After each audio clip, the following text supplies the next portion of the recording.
Buenos días. Continuando nuestro tema informativo en relación a pediatría, estamos estudiando en la actualidad lo que es el aparato renal. Y para seguir una continuidad, vamos a estudiar hoy día lo que es la principal patología que causa hematuria, como vimos en la clase anterior, que corresponde a la glomerulonefritis aguda. Entonces nos vamos hoy día a referir en general a lo que es el síndrome nefrítico o glomerulonefritis.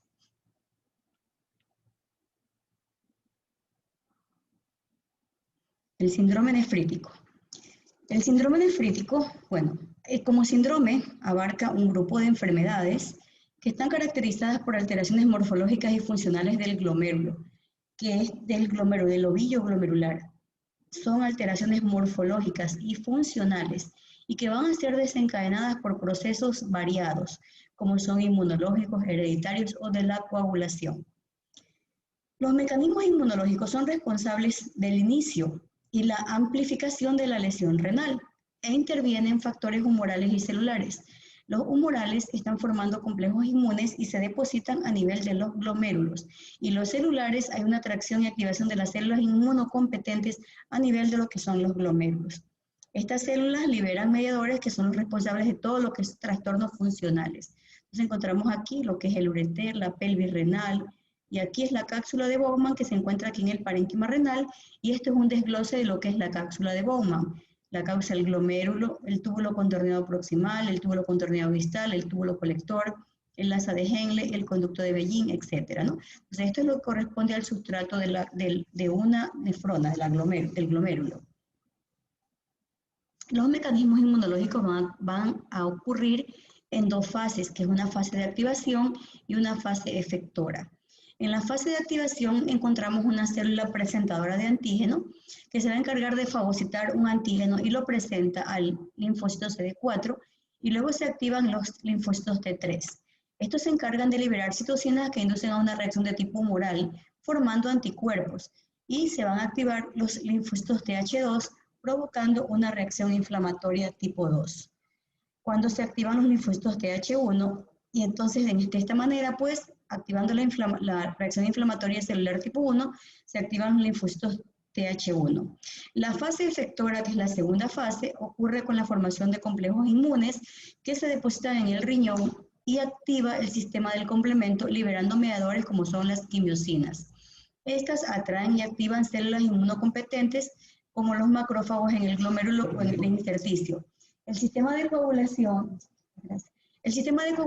se activa el sistema de quinina y produce factores quimiotácticos y factores semejantes a las anafilatoxinas. Entonces, de esa manera encontramos los mecanismos inmunológicos que se activan en dos fases, una fase de activación y una fase efectora.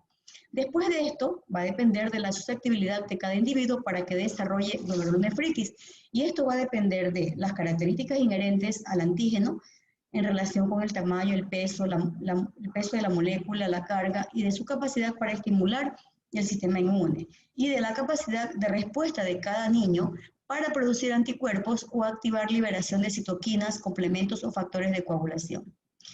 Una vez que inicie el daño renal, cualquier mecanismo que produzca destrucción en la nefrona va a conducir a una vía común, y esta vía común va a tener la característica de presentar fibrosis, esclerosis glomerular y túbulo intersticial, y se va a acompañar de un deterioro progresivo e irreversible de la función renal. Tenemos la glomerulonefritis aguda como una de las principales enfermedades que producen síndrome nefrítico. Sin embargo, estas patologías son las principales que van a cursar con glomerulonefritis aguda.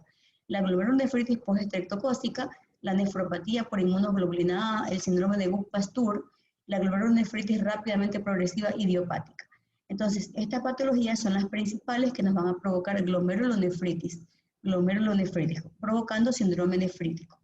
La glomerulonefritis aguda tiene la característica de tener un inicio brusco, y va a ser provocada por el estreptococo beta hemolítico del grupo A. Es por esto que se la conoce como glomerulonefritis aguda postestreptocócica. Tiene la característica, la glomerulonefritis, de provocar edema, oliguria, hipertensión, alteraciones en el sedimento urinario, y estas alteraciones van a ser evidenciadas por proteinuria, hematuria y cilindruria. ocurre un proceso inflamatorio glomerular inmunológicamente que está mediado, que está precedido por una infección bacteriana, o puede ser por una infección viral, o puede ser motivado por algún tipo de afectación parasitaria, por fármacos y por agentes endógenos propiamente dichos. Pero en general, la glomerulonefritis aguda la va a provocar en un gran porcentaje el estreptococo beta hemolítico del grupo A y va a estar abreviada como glomerulonefritis aguda post-estreptocócica. Y va a tener la característica de provocar clínicamente edema, oliguria, hipertensión arterial, síndromes congestivos cardiovasculares, alteraciones del sedimento urinario, que en esto se van a evidenciar proteinuria, hematuria y cilindruria, y grados variables de azoemia. El síndrome nefrítico agudo o glomerulonefritis aguda, como les había mencionado, es de aparición súbita, tiene un comienzo brusco y empieza a debutar con la clínica mencionada, edema, oliguria, hipertensión arterial y alteraciones en el sedimento, que se caracterizan por ser proteinuria, hematuria y cilindruria. Esto va a resultar de un proceso inflamatorio que está mediado por una serie de infecciones, de procesos que pueden ser mediados por precedidos de infecciones, como son bacterianas, virales, parasitarias, hongos o las situaciones que ya les vamos a mencionar. En el caso de bacterias, la principal representante es el estreptococo beta hemolítico del grupo A. Sin embargo, también podemos desencadenar la glomerulonefritis aguda por un estafilococcus aureus, un neumococo, un haemophilus influenzae, un meningococo, un micoplasma, salmonella typhi, pseudomonas o el treponema pallidum. Y a nivel de los virus, pueden desencadenar una glomerulonefritis aguda el virus de Epstein-Barr, el citomegalovirus Coxsackie, el virus de la hepatitis B, el virus de la papera, el sarampión, la varicela, el parvovirus B19, la rubiola y el VIH. Los parásitos, el Plasmodium falciparum, Toxoplasma gondii, filaria, el esquistosoma manzoni, la leishmaniasis y el echinococcus. A nivel de hongos, el Candida albicans, el Coccidioides igmitans. Como fármacos, toxinas y antisueros, los antivenenos y antitoxinas, las vacunas de la DTP en dosis excesivas, el uso de las D-penicilaminas, los mercuriales orgánicos e inorgánicos, las sulfonamidas y los compuestos de oro orgánico. Y antígenos endógenos, vamos a encontrar en ellos el antígeno asociado a tumores, la tiroglobulina o la inmunoglobulina autóloga.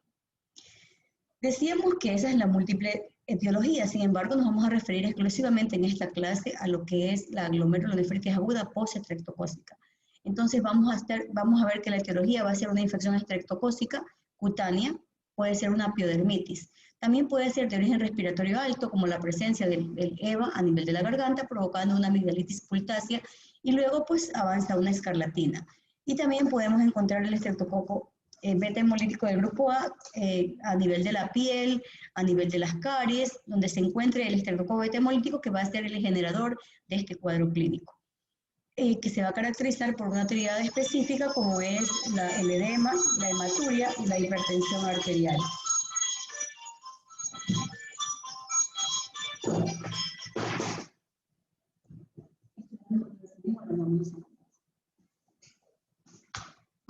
Encontramos la glomerulonefritis aguda postestreptocócica y su etiología, francamente, como decir, glomerulonefritis aguda postestreptocócica va a ser provocada por el estreptococo beta hemolítico del grupo A. Pero el estreptococo beta hemolítico del grupo A tiene varias cepas y no todas las cepas tienen la capacidad de provocar esta patología. Solamente va a estar caracterizado por las que provocan las cepas nefrictógenas, las que tienen la cepa nefrictógena. Y dentro de las cepas nefrictógenas vamos a encontrar estas cepas nefrictógenas de importancia porque yo puedo afectarme mi garganta con un cuadro de infección amigdalar sin presentar cepas nefrictógenas y no llegar a presentar un cuadro de glomerulonefritis. También puede ser posterior a infecciones por estafilococos o neumococos, pero en este caso es motivado por el estreptococo beta hemolítico del grupo A, que es la causa más frecuente de la glomerulonefritis y que va a caracterizarse por presentar edema, hipertensión, oliguria, signos congestivos cardiovasculares, alteraciones del sedimento urinario, azoemia en grados variables, hipocomplementemia, y tiene la característica de tener autoinvolución porque tiene una regresión espontánea y tiene un pronóstico benigno. Empieza clínicamente con un cuadro de afectación, o sea, ya cuando aparece el cuadro clínico de glomerulonefritis aguda, ha estado precedido en 1 a 2 semanas, aproximadamente un rango de 12 días, de una infección estreptocócica faríngea o cutánea, o donde se ubique el estreptococo beta hemolítico del grupo A. Entonces allí presentó un cuadro clínico donde se ubicó esto y después de este periodo de latencia va y se ubica directamente las cepas nefritógenas en el área renal y solo una pequeña porción de este grupo de niños afectados va a desarrollar clínicamente la enfermedad. La epidemiología. Bueno, hay una disminución en los países desarrollados por un acceso más fácil y precoz de atención y de tratamiento médico de infecciones estreptocócicas y porque fluorizan el agua. Entonces eso hace que haya menos en los países en los países desarrollados. La glomerulonefritis aguda postestreptocócica pues tiene la capacidad de provocar por el estreptococo faringoamigdalitis y también puede tener un ingreso cutáneo. Y el antecedente previo de 1 a 2 semanas haber tenido una faringoamigdalitis o una dermatitis o una varicela contaminada es el periodo de latencia. En los niños oscila entre 9.5, 18 y 24.3 nuevos casos por cada 100.000 personas. Y es en los mayores de 15 años 2 casos por cada 100.000 personas. El estreptococo beta hemolítico es propio del grupo etario de los jóvenes, afecta en un 95% a los menores de 15 años y en un 50% entre 5 a 9 años, aunque puede presentarse desde los 2 años. El sexo masculino es más predisponente en un 57%, es endémico en los polinesios y durante todo el año con alzas estacionales, el 38% de otoño, en otoño presentan glomerulonefritis aguda, secundario a un cuadro de origen cutáneo. Y el 30% lo hacen en primavera y el origen es en la causa a nivel de una amigdalitis faríngea. Habitualmente en grupos familiares y con hacinamiento y promiscuidad es mucho más frecuente encontrar esta patología. Y como ustedes aprecian aquí, este es un cuadro característico de una faringoamigdalitis postestreptocócica. La edad más frecuente de estos pacientes es sobre todo en los niños mayores de 3 años, y esto pues es una piodermia que puede impetiginizarse y contaminarse con el estreptococo y motivar, puede ser el origen cutáneo. La afectación va directamente a la nefrona, ahí va a haber infiltrados neutrofílicos, va a haber proliferación de células mesangiales y habrá un daño a nivel del glomérulo, pero es un daño de tipo, en este momento, reversible. Fisiopatológicamente, ¿qué es lo que vamos a encontrar a nivel de esto? Pues hay capilares glomerulares que se obliteran por el edema y hay proliferación de las células endoteliales y mesangiales y muy escasas lesiones tubulares intersticiales y los podocitos se fusionan de manera que lo hacen en unas zonas que se aíslan prácticamente. A lo largo de la membrana basal va a haber depósitos densos de complejos de anticuerpos, de antígeno-anticuerpo y de complemento precipitado, sobre todo de inmunoglobulina G y C. Vamos a encontrar, esto es la presencia de una glomerulonefritis aguda postestreptocócica. La función renal durante la fase aguda va a presentar una disminución de la tasa de la filtración glomerular y esto va a motivar que se reduzca la cantidad que se ofrece de agua y sodio a los túbulos para su reabsorción y por lo tanto habrá una disminución del menor del flujo renal y de las funciones tubulares. Sin embargo, la función tubular no se va a alterar, va a estar intacta, es algo transitorio de la función renal, ¿no? Pero la función tubular va a estar intacta. Se va a reabsorber una porción de filtrado mayor de lo normal y esto favorece la aparición de un balance positivo, lo que lleva a que el niño se torne pletórico y sobre todo esta pletora se debe a un aumento del espacio extracelular, sobre todo del intravascular y a un aumento de la presión venosa central. Esto es la principal causa de que el paciente se note edematoso, de que aparezca el edema, de que el paciente esté hipertenso, que haya congestión de tipo circulatorio. Encontramos aquí la glomerulonefritis aguda postestreptocócica, donde vamos a encontrar una proliferación difusa microscópica electrónica con depósitos o jorobas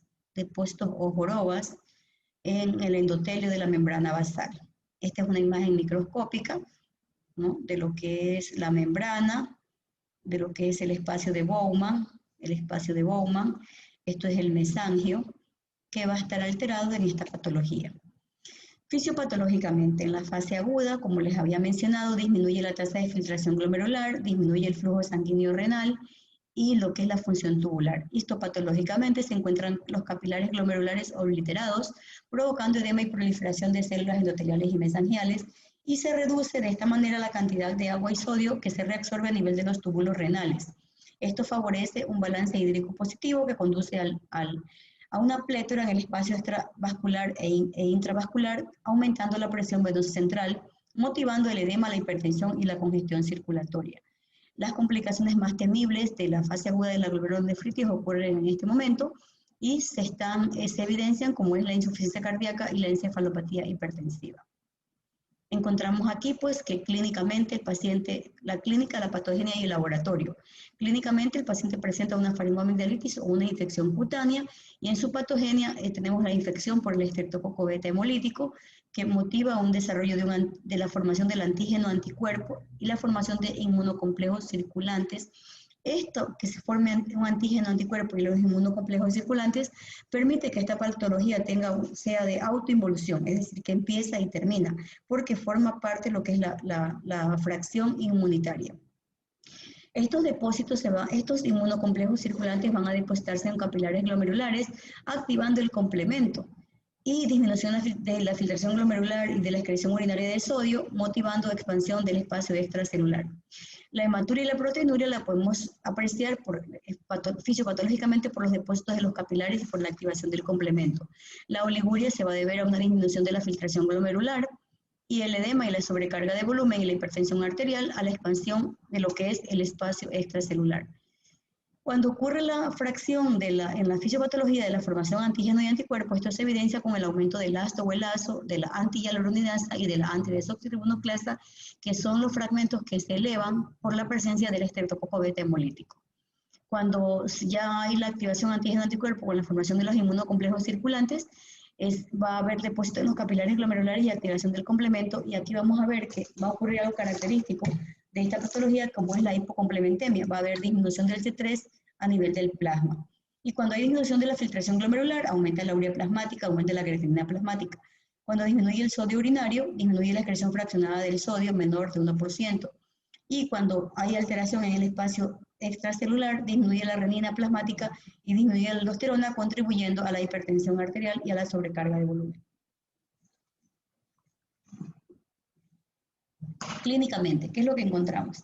Bueno, para evidenciar esto tenemos que primero verificar que haya el periodo de latencia, previo al periodo de latencia hubo la infección estreptocócica, es decir, cutánea, puede ser faríngea, como esto es una piodermia impetiginizada, puede ser faríngea, hubo la presencia de una escarlatina, o busco otras puertas de entrada de la infección del estreptococo, como son los accesos dentarios o una infección quirúrgica contaminada, o lesiones de varicela o de dermatitis atópica, como ustedes aprecian aquí, que se pudieron impetiginizar. ¿Qué criterios por medio de qué criterios evidencio que la infección fue previa? Clínicamente, antecedentes de escarlatina o odinofagia, que haya estado febril, acompañada de adenopatía submaxilar, comprobados por un médico en el mes previo al inicio de las manifestaciones clínicas de la glomerulonefritis aguda. Manifestaciones de piodermia recientes, piodermitis, o un mes previo o que estén en evolución, en curso, o combinación de los criterios anteriores. Bacteriológicamente, crecimiento de 10.000 o más colonias del EVA en el cultivo primario de un frote sanguíneo o cutáneo efectuado en el momento del ingreso, donde se puede identificar las cepas del EVA. Criterios serológicos, el ASTO o ASO mayor a 333 unidades TOC. Esto es variable de acuerdo a la unidad de laboratorio que usted consiga. Por ejemplo, en este caso están en unidades TOC, pero también pueden tener otro tipo de unidades y tiene que ir a verificar la cantidad que pone de rango el laboratorio de origen. Los títulos de antidesoxirribonucleasa B o anti-DNAsa mayor a 480 unidades. Los títulos de estreptosima mayor a 240. En cualquiera de las pruebas anteriores, variaciones de 2 o más diluciones en los títulos de muestras obtenidas en una secuencia y estudiadas de manera simultánea. Alrededor de 2 semanas después de que ocurrió la infección estreptocócica, el paciente empieza a presentar edema, que tiene la característica de ser matutino y que se va progresivamente extendiendo hacia el tórax y el abdomen. Nunca llega a una anasarca y la orina va adquiriendo que es escasa en volumen, se torna turbia y de color más café que rojo. Es como un té cargado o un agua de carne o una bebida de Coca-Cola. Es una hematuria franca sin coágulos. El paciente se explora pálido, aletargado, inapetente, afebril, y si existe fiebre, que no es lo común en la enfermedad, obliga a que usted busque otro foco de origen infeccioso, que puede ser una otitis o una neumonía. Busco signos de infección estreptocócica reciente, un exudado amigdalino, una descamación cutánea laminar en las extremidades porque pudo haber sido una escarlatina, o lesiones cicatrizales que se constituyen como los estigmas de la piodermia. El pulso va a ser lento, hay hipertensión arterial ligera o moderada por encima del percentil 95 que corresponde para su edad, y es posible la elevación súbita de la presión arterial. El fondo de ojo va a estar normal cuando no existen complicaciones y la urea y la creatinina suelen estar elevadas. El primer signo de mejoría de este paciente es el aumento de la diuresis con la consiguiente baja de peso. Al cabo de 24 a 72 horas empieza una poliuria abundante y la hipertensión se normaliza a medida que desaparece el edema, aunque puede persistir hasta el fin de la fase poliúrica. Obviamente esta enfermedad da complicaciones y las complicaciones ocurren en la fase aguda o en la fase oligúrica o en la fase de edema o retención y van a estar dadas principalmente por la insuficiencia cardíaca, la encefalopatía hipertensiva o la insuficiencia renal aguda.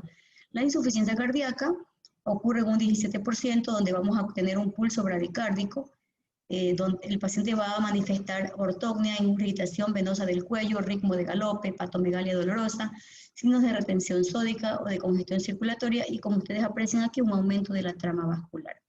La encefalopatía hipertensiva está dada en un 3%, el paciente se recupera de manera completa, pero pueden haber signos que alertan, por ejemplo, premonitorios como son la cefalea, el mareo, las molestias abdominales o los vómitos, y después de esto el paciente va a perder de manera transitoria la visión, hemiparesia, desorientación, convulsiones de tipo gran mal.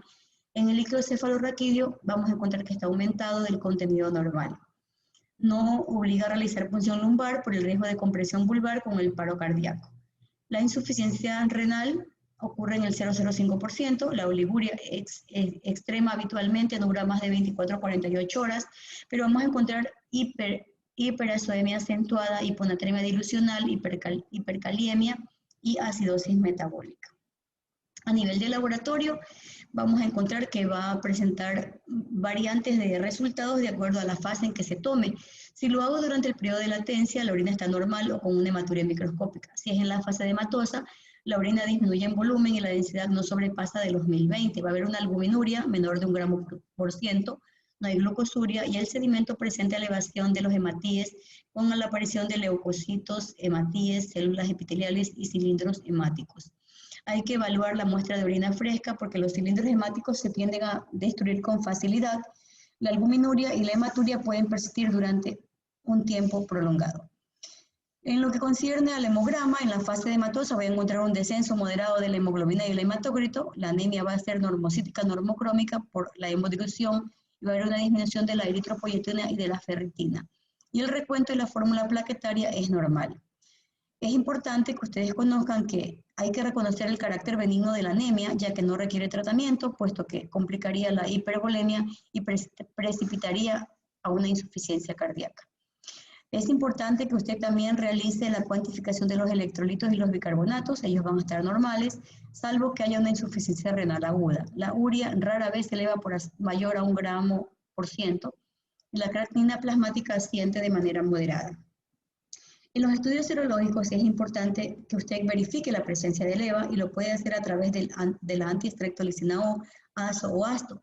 Un título elevado de la prueba repetida confirma la infección estreptocócica previa y se empieza a elevar a partir del día 7 de la infección y su valor se encuentra en cifras máximas en la 3ª o la 5ª semana después. Otra prueba de evidencia del EVA es la presencia de la anti-DNasa B, cuyos títulos varían según la situación epidemiológica, pero están sobre 240 unidades para que sean positivos. El antibiótico dado al inicio de la infección estreptocócica puede abortar una respuesta inmunológica. También es importante, porque habíamos hablado de la participación del sistema del complemento, evaluar lo que es la presencia de la fracción del complemento C3, que va a haber hipocomplementemia, va a estar baja a los 15 días de la infección estreptocócica y que coincide con el inicio de la fase aguda y se normaliza 4 a 6 semanas después. Los valores normales son de 150 más o menos 100 miligramos por decilitros. Muy útil para el diagnóstico porque es la única nefropatía pediátrica que cursa con niveles de complemento C3 bajos. Ahí esto se puede sumar el lupus eritematoso sistémico y la glomerulonefritis hipocomplementémica.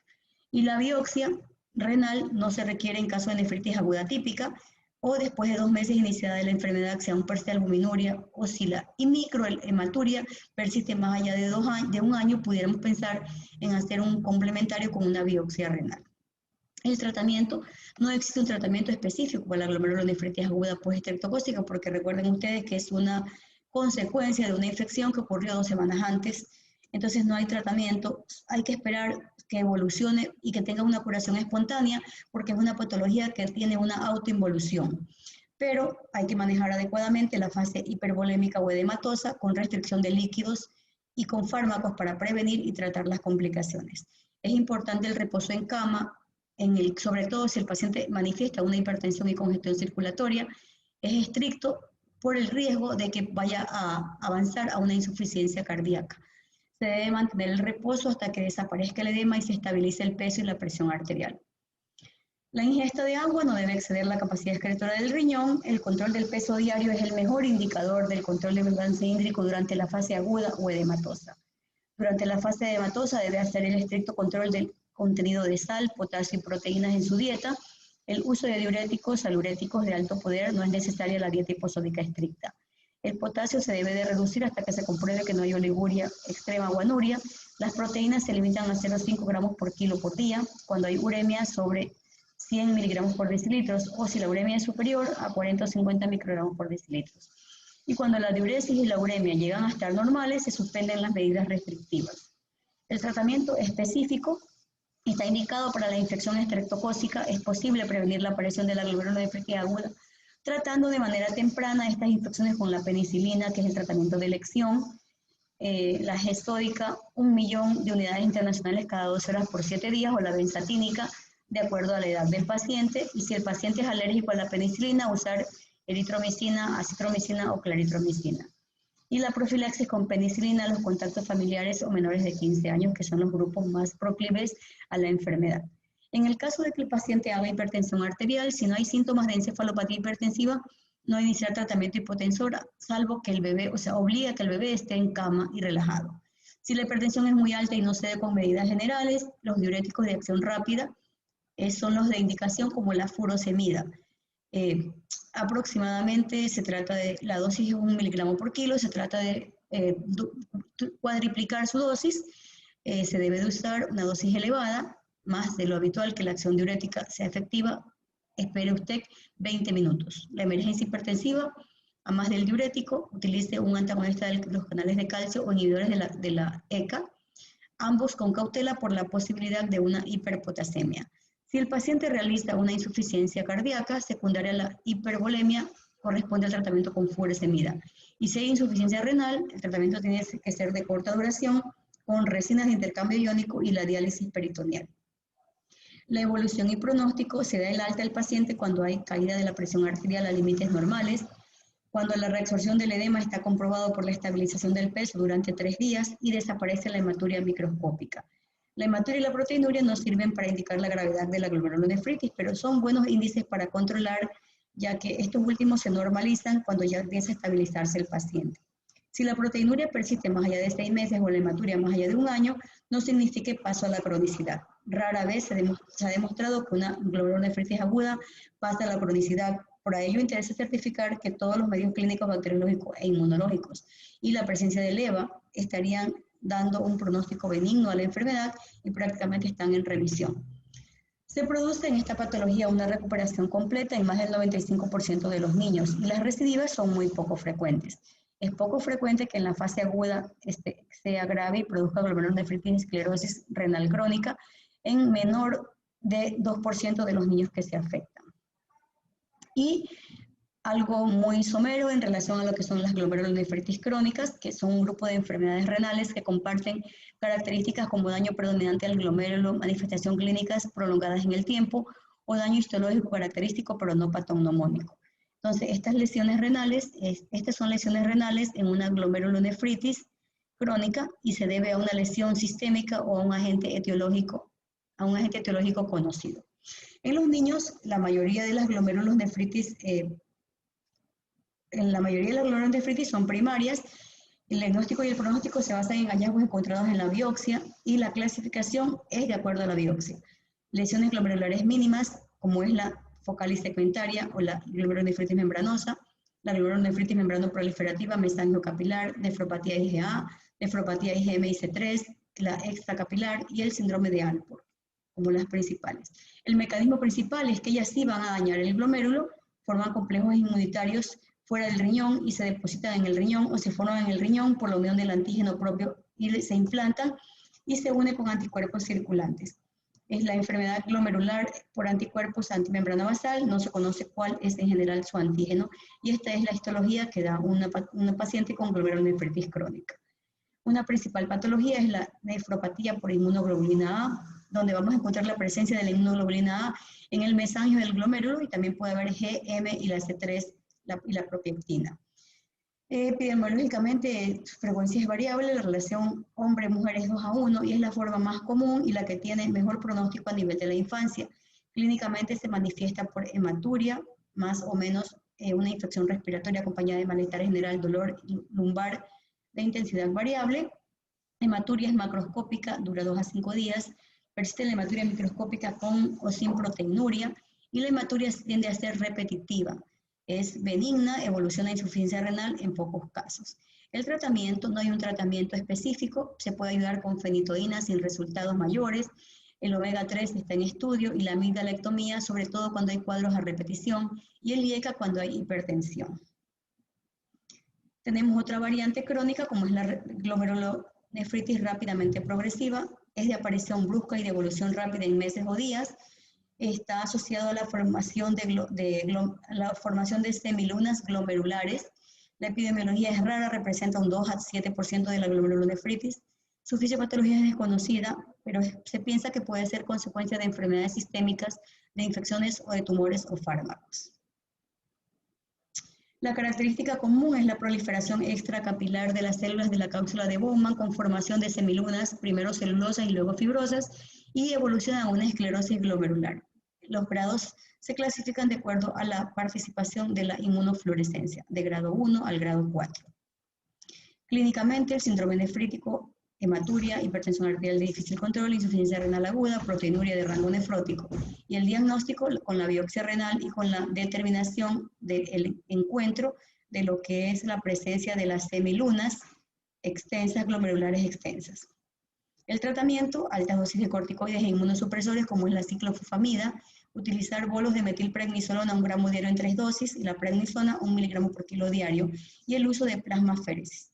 Hago trasplante renal después de un tratamiento prolongado que no avanzó aún utilizando inmunosupresores.